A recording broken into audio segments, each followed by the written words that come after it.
Bismillahirrahmanirrahim. Assalamualaikum warahmatullahi wabarakatuh. Selamat pagi, siang, dan malam, dan salam sejahtera bagi kita semua, rekan-rekan, mahasiswa Universitas Cyber Asia, dan yang saya hormati dosen pembimbing Universitas Cyber Asia, Ibu Rati Anggoro Wilis. Pada kesempatan berbagai kali ini, izinkan saya untuk mempresentasikan daripadanya proposal tugas akhir dari TA yang saya ambil, skripsi yang saya ambil dengan judul Pengaruh Harga dan Kualitas Pelayanan Terhadap Kepuasan Masyarakat pada KPSPAM Banjartoya di Dusun Benjaran, Desa Sampiran.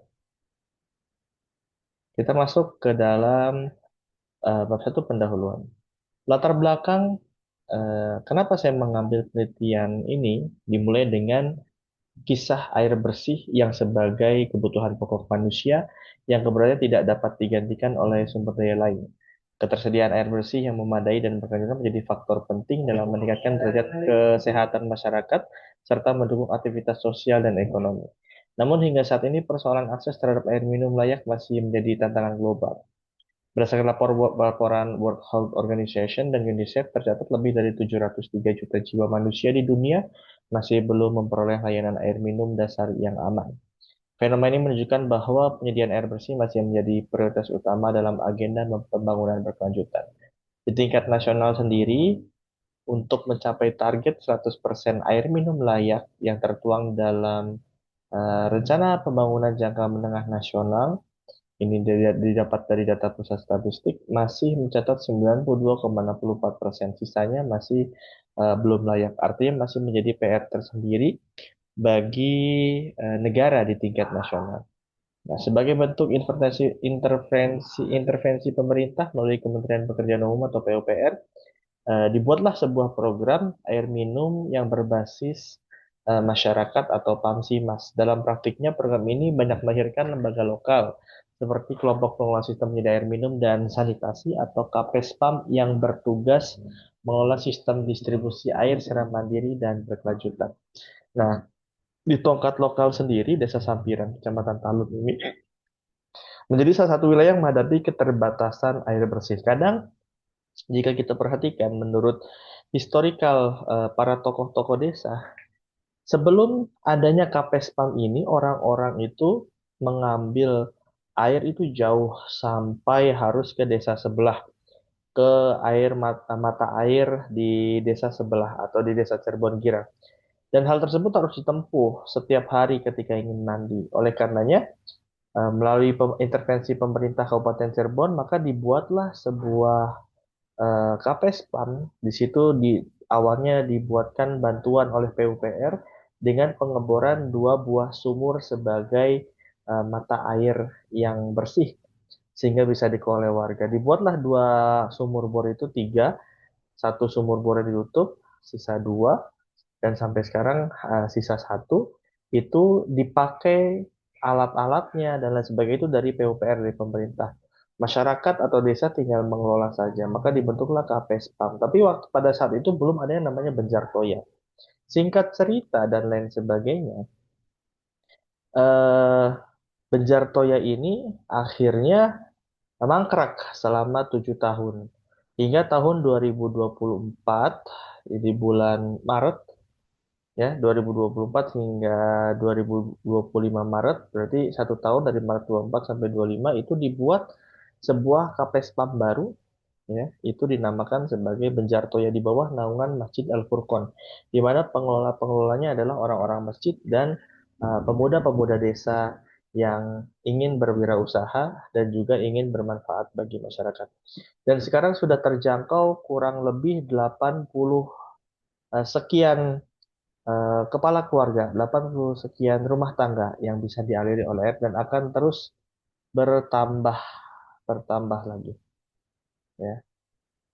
Nah, dalam tabel satu sini permasalahan pelanggan Benjartoya. Setelah Kapesma Benjartoya ini jadi, maka perlulah kita mengetahui yang namanya pengaruh daripada harga dan kualitas pelayanan yang ada.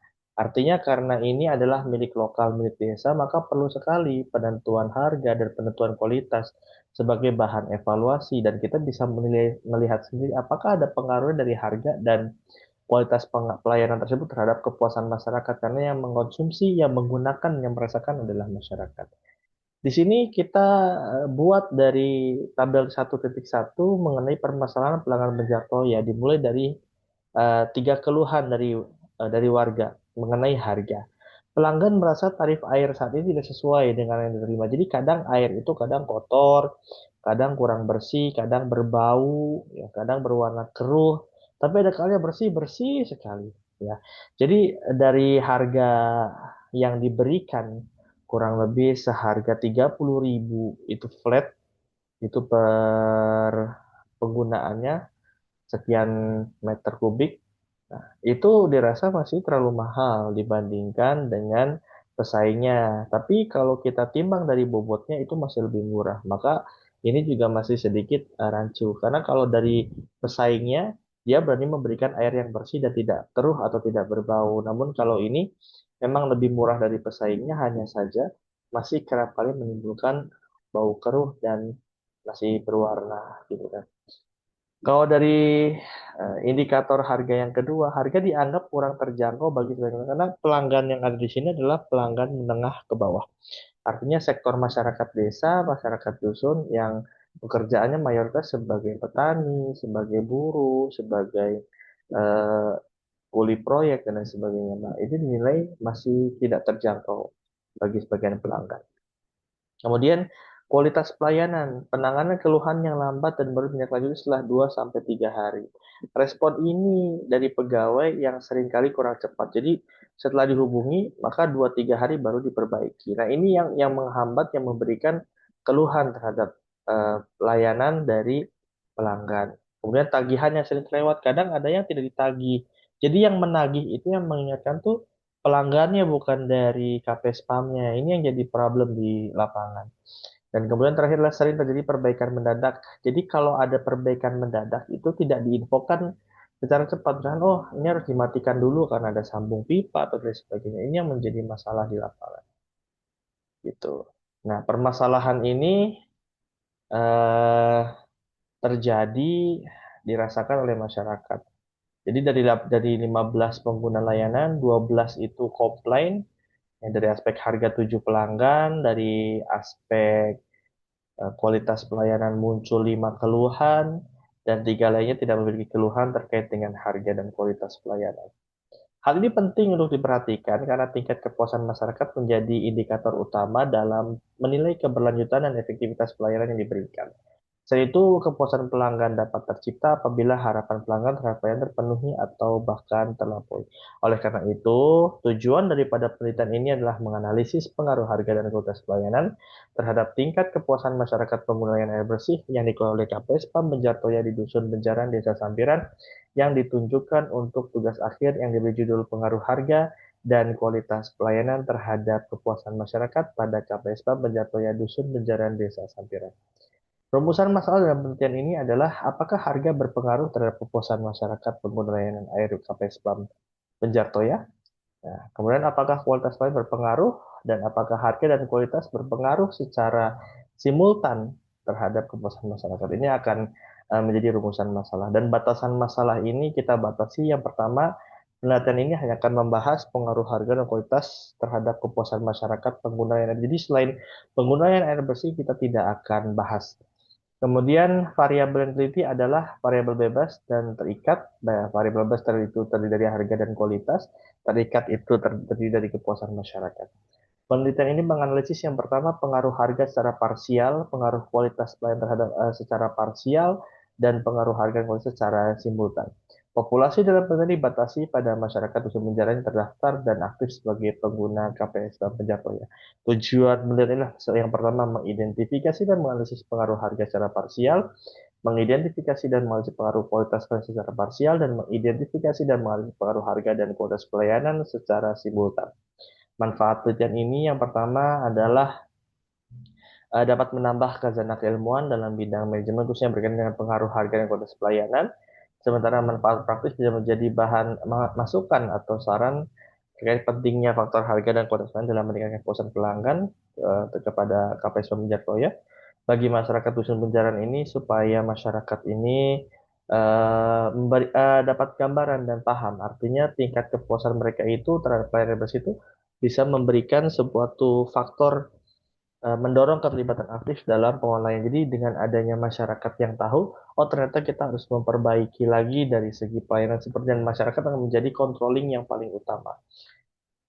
Nah, kemudian bagi peneliti selanjutnya adalah menjadi referensi dan dasar bagi penelitian lebih lanjut yang ingin mengkaji faktor-faktor lain yang terkait dengan kepuasan masyarakat terhadap layanan air bersih atau mengembangkan kajian serupa dalam konteks organisasi berbasis komunitas lainnya. Metode penelitian yang saya pilih di sini adalah metode penelitian sesuai dan sepakat adalah metode kuantitatif deskriptif. Jenis penelitian menggunakan sebuah metode yang didasarkan pada pengolahan statistik atau kita katakan sebagai metode kuantitatif dengan pendekatan deskriptif. Sumber dan jenis datanya data primer dari kuesioner dan yang dibagikan melalui print out gitu ya. Kuesioner secara print out diberikan kepada sampel dan populasi di mana populasinya ada masyarakat dusun menjaran penelayanan air bersih KPS Kabupaten ya. Sedangkan untuk data sekunder dari penelitian terdahulu sumber literatur artikel dan internet. Hipotesis yang pertama adalah harga berpengaruh secara positif dan signifikan terhadap kepuasan masyarakat. Kualitas. Kemudian yang kedua, hipotesis adalah kualitas pelayanan berpengaruh positif dan signifikan terhadap kepuasan masyarakat. Yang ketiga, harga dan kualitas pelayanan secara simultan berpengaruh positif dan signifikan. Teknik analisis data di sini adalah uji asumsi klasik, uji validitas, reliabilitas, dan lain-lainnya. Landasan metode yang pertama adalah teori kepuasan pelanggan. Kepuasan pelanggan merupakan aspek penting dalam manajemen permasalahan karena mencerminkan sejauh mana kita dapat memberikan kepuasan kepada pelanggan agar muncul pembelian atau penggunaan berulang atau satisfaction. Sebuah studi yang dilakukan oleh Rahmawati menunjukkan bahwa terdapat hubungan positif antara kualitas pelayanan dan tingkat kepuasan pelanggan. Hal ini mengindikasikan bahwa semakin baik pelayanan yang diberikan, maka semakin tinggi pula kepuasan yang dirasakan oleh masyarakat. Ya, yang pertama ada beberapa indikator seperti expectation atau harapan. Hal ini mempengaruhi konsumen dalam adalah pra pembelian itu ketika konsumen muncul harapan tentang apa yang akan diterima dari produk performance, kinerjanya apa dari produk tersebut. Contohnya ketika seorang konsumen melakukan pembayaran, apakah tagihan dan pelayanan yang diberikan oleh pelayan sangat baik atau tidak. Kemudian comparison atau perbandingan. Contohnya harapan pelanggan mengenai kualitas air dari sebelum memakai dan saat memakai apakah sesuai dengan harapan. Confirmation atau disconfirmation, penegasan harapan konsumen dari sebelumnya menggunakan hingga menggunakan apakah sesuai atau tidak.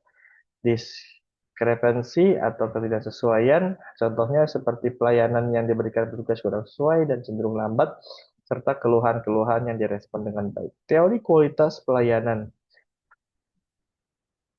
Kualitas pelayanan merupakan salah satu faktor kunci yang menentukan keberhasilan suatu layanan publik, termasuk dalam pengelolaan air bersih oleh lembaga masyarakat. Ciptono dalam bukunya mengatakan bahwa kualitas pelayanan adalah suatu bentuk usaha untuk memenuhi kebutuhan dan harapan pelanggan secara konsisten.